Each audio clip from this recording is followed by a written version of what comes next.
morning, everyone. My name is Zia, and I make videos about full-time van life.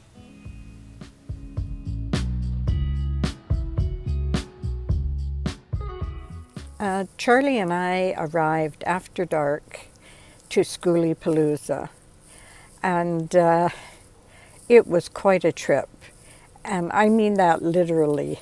We drove in, and I felt like I'd been transported back to the 1970s. There was a lot of music playing. There was the smell of wood smoke and weed wafting through the air. And there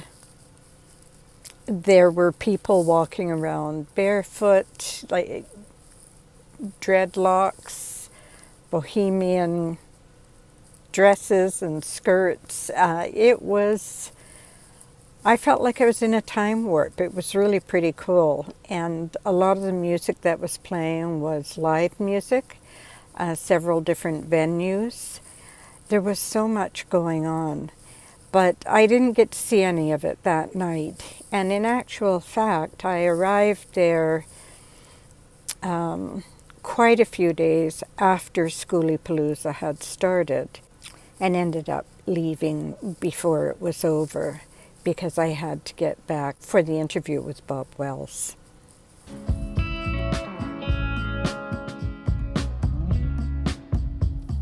The first schoolie we're going to look at by the name of Atticus, and the young woman that lives and works in this schoolie had quite a fascinating story to tell. She has her own photography studio in there, and it's her full-time home as well. And what her story demonstrated to me was that when you have good intentions, when you set your intentions to do things that will be of benefit to someone else or of benefit to many, the universe kind of smiles on that and doors open for you, and that certainly was the case for this woman.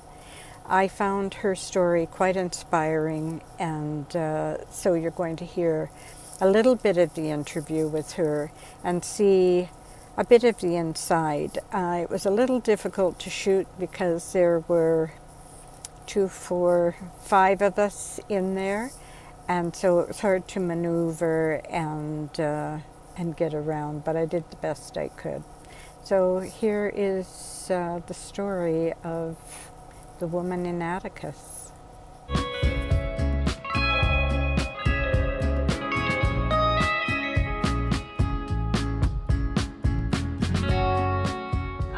So this bus its name is Atticus. When I was a freshman in high school, I read To Kill a Mockingbird, and I loved the book.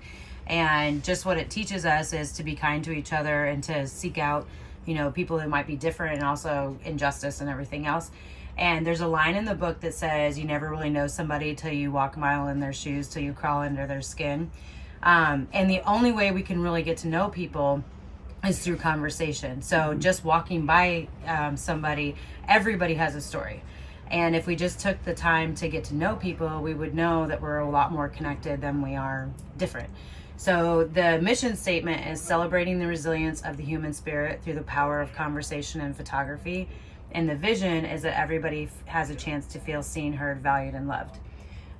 So I started this in 2018. As a kid, I was called Butterball by an older high schooler when I was in junior high. I've always battled my weight.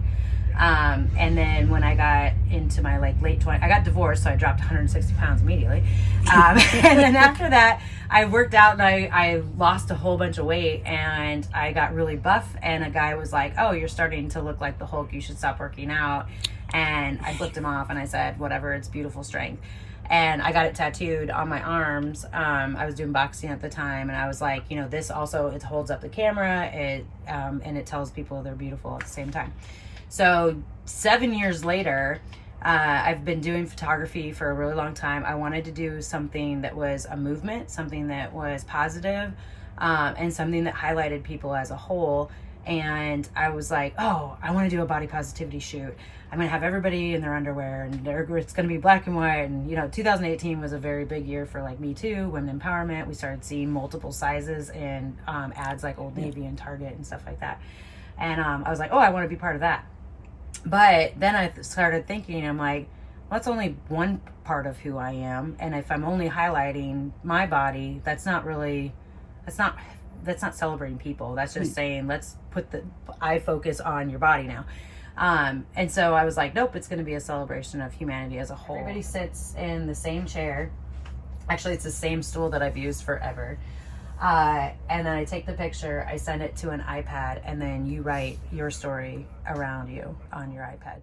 Annette McNamara did her first photo shoot, and people loved the idea so much that she was getting multiple offers to come and do shoots at various gyms and other locations. So she applied for a nonprofit. She went to a tiny house fest, saw a schoolie, fell in love with them, and found one for $10,000, but she didn't have enough money to pay for it. The owners loved what she was doing and took the price down to $6,500. She was able to pay for it within 3 weeks, and from there on, doors just kept opening.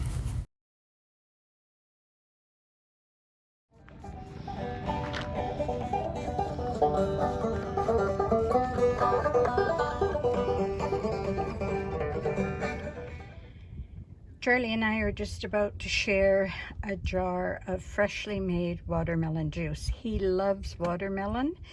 It's very dry out here. You have to stay so hydrated. And he's not big on drinking water. In fact, he won't drink it. I have to add it to his food. Right, Charlie? Right? Yes, you know. So we're going to share some. I have to give it to him behind the canines in a syringe, but that's okay. All right.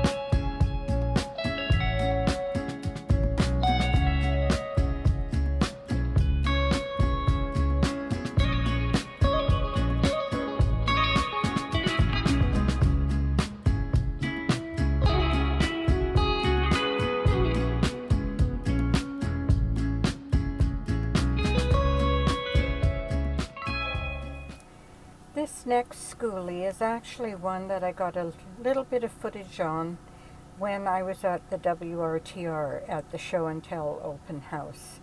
It's not a full interview again, but it'll give you a good idea of how very different people decorate the inside of their schoolies. This one was particularly interesting. She had an art studio at the back and a bed that was on an electric lift, that when it was raised up to the roof, she had her art studio underneath, and when it was lowered, she just had a little step up, a little step ladder to get up into her bed. Just so fascinating.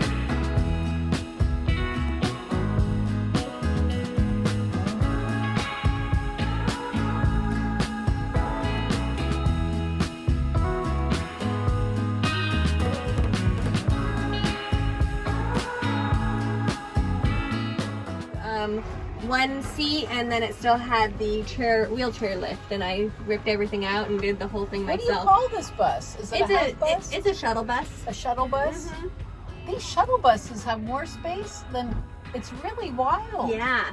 And the ceiling and floor both have 2 inches of wool insulation in them, same with the walls. You did that? Yep, I did all that, and so even with the 2 inches from the floor and the ceiling, it's still this much space. Big lounge area. Oh my gosh, you could even have somebody almost stay over. A little person. Yeah, anyway. I am short enough that I can sleep here if I had to. Yeah. Wow. I just barely make it. Studio underneath, and then when the bed is all the way down, it's low enough that I can sit up straight in bed. There's a ladder. And this is do you have a shower? Yep. About to head down into the Artisans area.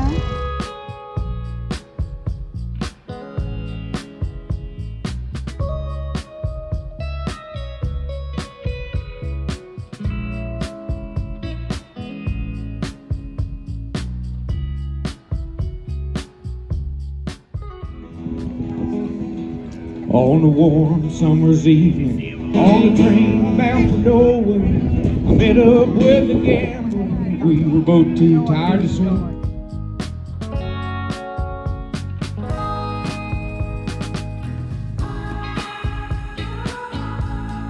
Rain clouds on the rise.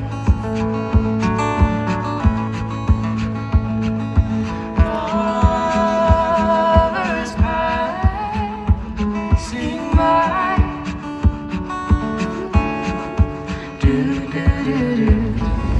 It's been raining pretty hard here today near Ehrenberg, and there is actually a little bit of a river forming behind us. So the four of us that are still here are going to move to higher ground. We were parked very near here. It was completely dry before, and now it's turning into a little bit of a river. So we're moving, we're in the lowest part here, so we're going to move to higher ground. Don't want to get caught in a flash flood. We think that this might be part of the storm that's coming through from California. It's hitting California right now.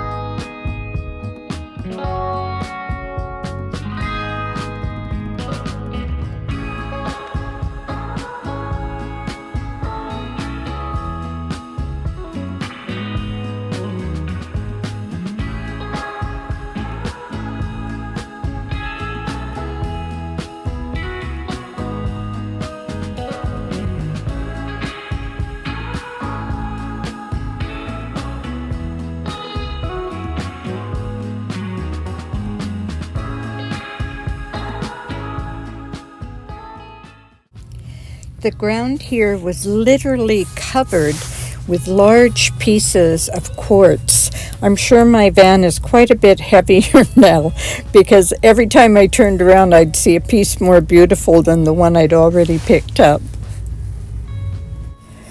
By the time I left the event, an awful lot of people had already left also. I think many probably had to go back to work and were only there for the weekend. So it was quite sparse compared to when I first arrived.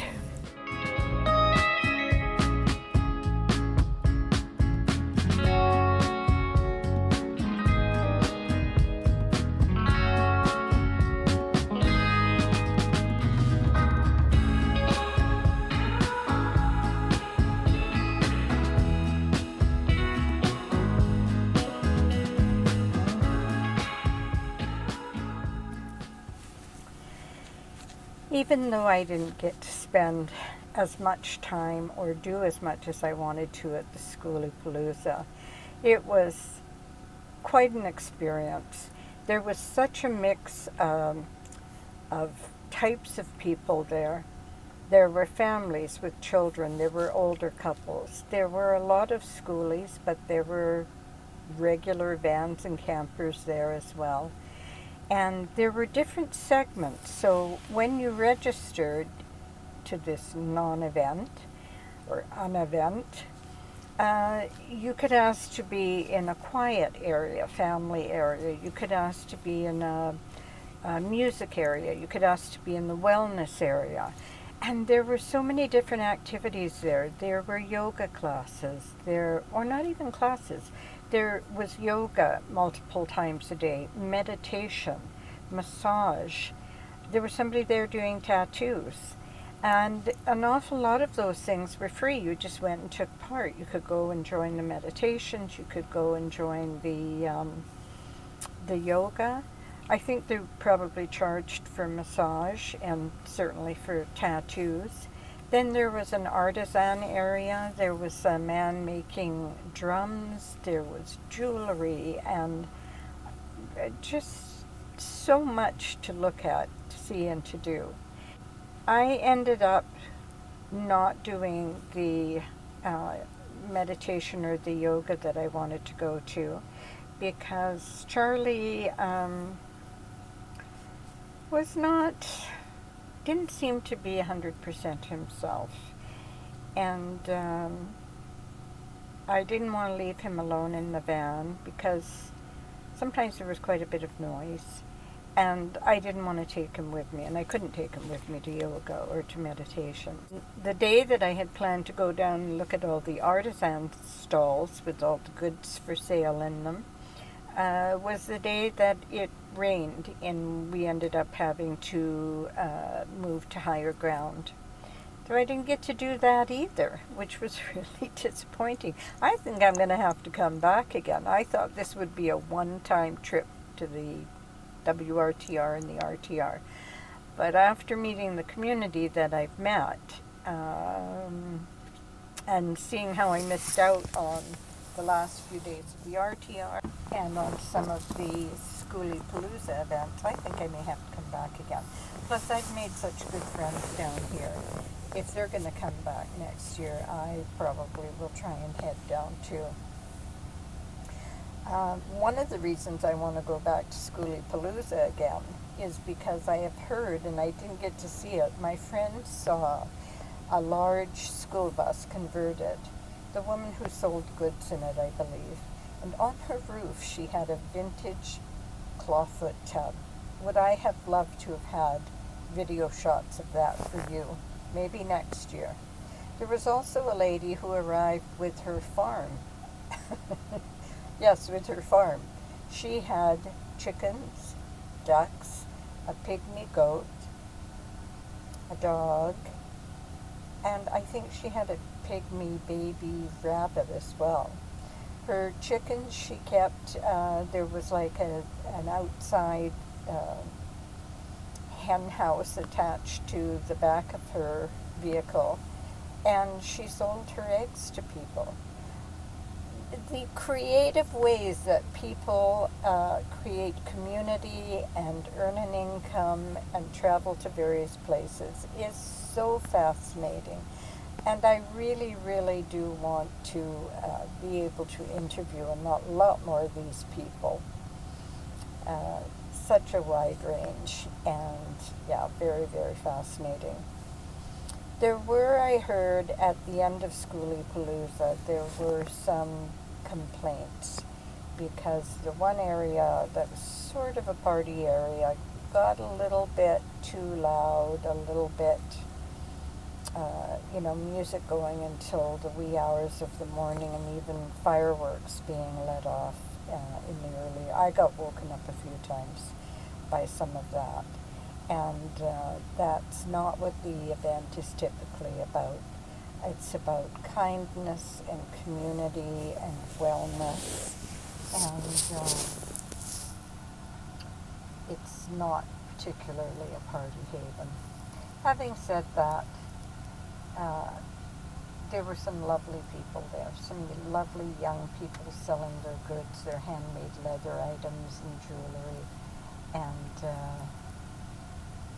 I think it would be worthwhile going to see, especially if you're interested in schoolies. So I don't know if I've even explained what that is. So schoolies are, there's shuttle buses and school buses of different sizes and lengths that people have turned into homes and businesses. Like the woman you saw at the beginning who has a photography studio in her bus. So those are schoolies. And honestly, I wouldn't mind having a schoolie. They're not as stealth, that's for sure. You can't hide as easily in those. But boy, would it ever be fun to get one and build it out.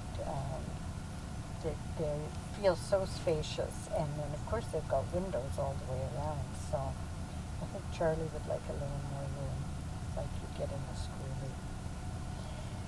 So that was Skooliepalooza, and